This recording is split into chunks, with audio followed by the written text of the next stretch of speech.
Now let's turn our attention to calculating concentration of a solution mathematically. So if I want to get an idea of how much solute is in a certain volume of a solution, that's what the concentration will tell me. So it's not a finite amount of solute, but it's a ratio. It's a numerical ratio of the amount of solute in a particular amount of solution. If there's a high ratio of solute, so there's a lot of solute in the solution, then we would say that the solution is concentrated.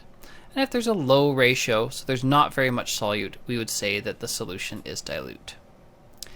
There are going to be two ways that we'll calculate solution here. We usually do three, but we're going to skip over parts per million. So the first will be molar concentration, and that's what we'll do in this lesson. And then in the next lesson, we'll look at how to calculate percent concentration. So starting with molar concentration, sometimes we call it amount concentration because it refers to the chemical amount which we measure in units of moles. The formula for amount concentration is C equals N over V, where C is my concentration measured in moles per liter. N is my number of moles, or my chemical amount.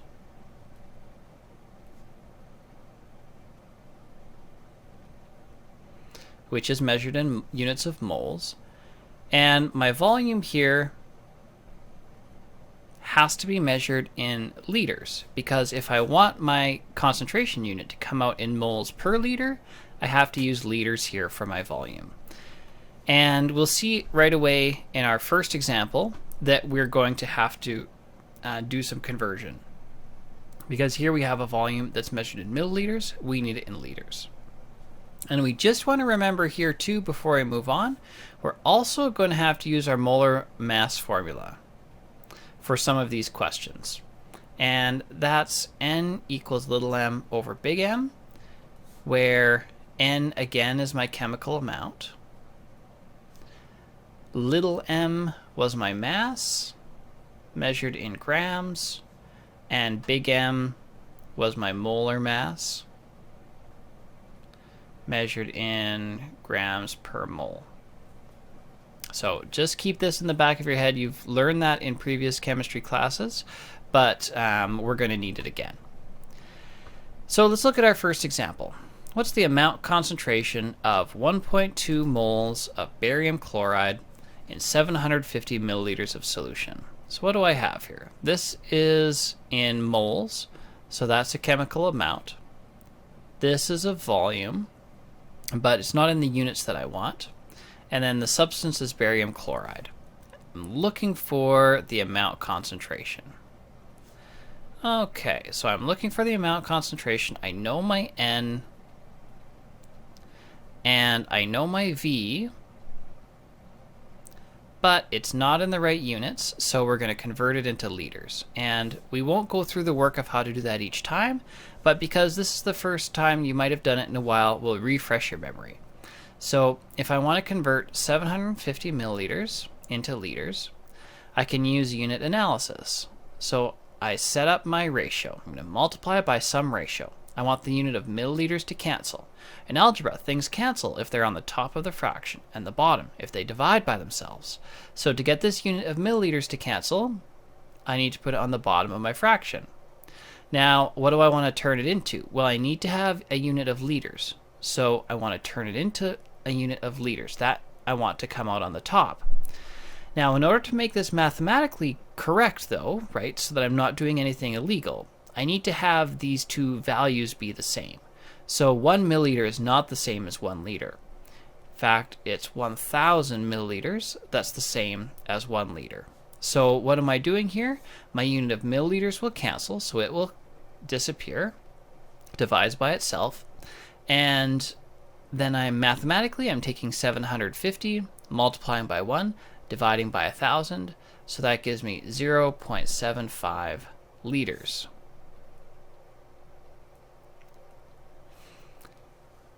And now that's the unit that I want, so I can plug in. C equals N over V is my formula. I always start by writing out my formula first, then I'm going to plug in my numbers with their units. I'm looking for amount concentration. It's already by itself, so I don't have to rearrange the formula. That's nice and easy. 1.2 moles divided by 0.75 liters, and that gives me 1.6 moles per liter. And you see where the unit comes from, right? Moles on the top, liters on the bottom. That's why this comes out in moles per liter. Don't forget to check your sig digs. I have 2 significant digits in my starting number here. This number has got 3. 2, 3, so I get to report to my crappiest number of sig digs, which is 2. So I get to round to 2 sig digs, meaning that this is good. So my concentration of my solution is 1.6 moles per liter. Now in my second example, I have 3.5 grams of sodium chloride dissolved in 500 milliliters of solution. I'm looking for the amount concentration again. Now I have to be careful because this 3.5 grams isn't a chemical amount. It's not a number of moles. That's a mass. The substance is sodium chloride and the volume is 500 milliliters. So I don't know my number of moles, which I'm going to need for my formula, right? My formula is C equals N over V.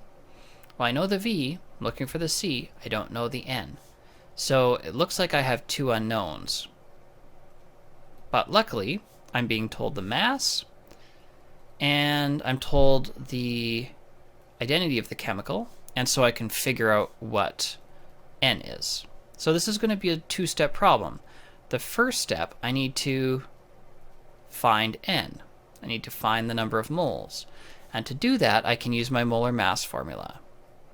N equals little m over big M.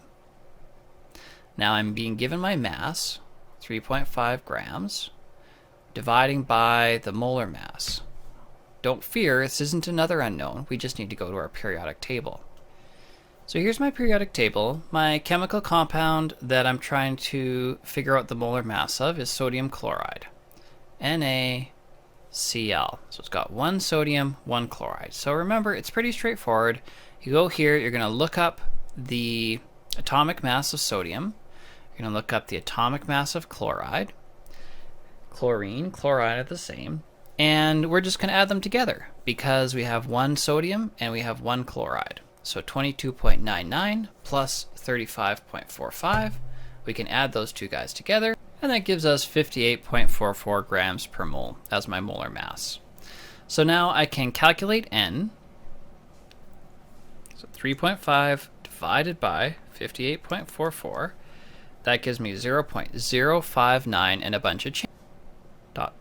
Now I'm putting ... here because there is more data in my calculator. My calculator says 0.059890486. I don't want to have to write all of this out, but I can't round. Do not round yet. Do not round. I need all of those digits in my next calculation. So I'm leaving them blinking in my calculator so that I can use my answer button and have my calculator type them in again. So for my calculation here, I now know the value of N, 0.059 ... moles per liter.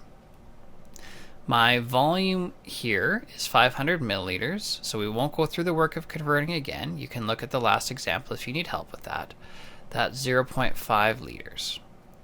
Then my concentration, oops, this should not be moles per liter, that's just moles. My concentration then will be 0.059 divided by 0.5, which gives me a concentration of 0.1197 ... Now it's moles per liter. Now how many sig digs do I get? This number's got 2, this number's got 3, so I have to round this number to 2 sig digs.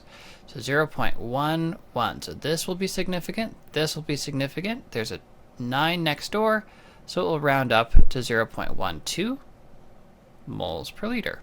That will be my concentration. Circle this answer so that it's easy to find. Let's try one more example. So in this example, it's going to be a 2-step problem again, but we're working the other way. We're looking for the mass, and we're being given the volume and the concentration to start with.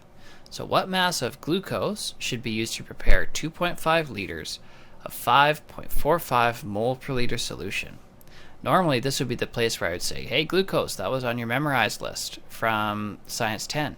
So you should know what glucose's chemical formula is, and you'll need to know that on a test, and I can't scare you with that here because you are not going to have to do any tests this year.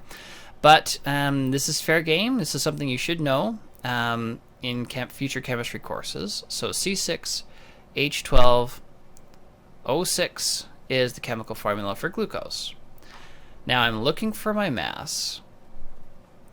I know the volume, 2.50 liters. I know the concentration, 5.45 moles per liter. And I know the substance is glucose. So my second step is going to be to find the mass here. And if I look at my formula, N equals little m over big M. I'm going to be looking for little m over here. Now, I don't know N. I can figure out what the molar mass of glucose is, right, from my periodic table, because I know its chemical formula. But I'm going to need to find N. So that'll be my first step. I need to find my number of moles. And I'll use my concentration formula to help with that. C equals N over V.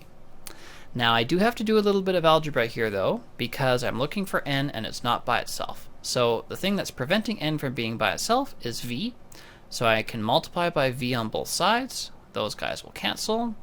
And N is equal to V times C. Let's plug in the real numbers. My volume is 2.50 liters. My concentration is 5.45 moles per liter. And that will give me my value of N, which is 13.625 moles. Now this value I can plug in here and to help me with my quest of finding M, finding the mass. Again though, this formula isn't set up the way that I need it. If I'm looking for mass, little m, it's not by itself, so to get big M to cancel, I can multiply by big M on this side. What you do on one side, you must do to the other side, so I multiply here. This will cancel with this, and my mass will be equal to the molar mass times the number of moles. So we won't go through the steps of how to find the molar mass again. I'll just pick that number out for you, and then we'll multiply that by the number of moles. So my molar mass is 180.18 grams per mole, multiplied by 13.625 moles, and that's going to give me a mass of 2,454.95 ... grams is my mass. Now, I'm only allowed 3 sig digs here, right? This number's got 3 sig digs, this number's got 3 sig digs, so I have to round this to 3 sig digs. I can't just round it to this place, because that's going to change the value of the number, so I need scientific notation. I need to move the decimal behind the first non-zero digit, so that's 1, 2, 3 spots over, and then I can now round to this third place. So 2.45 times 10 to the power of 3 grams. That would be a very acceptable way to report my final answer. I could also have turned this into kilograms, which would have given me 2.45 kilograms, and that would also be fine because I can round that number then to those 3 sig digs, and that's a perfectly acceptable answer.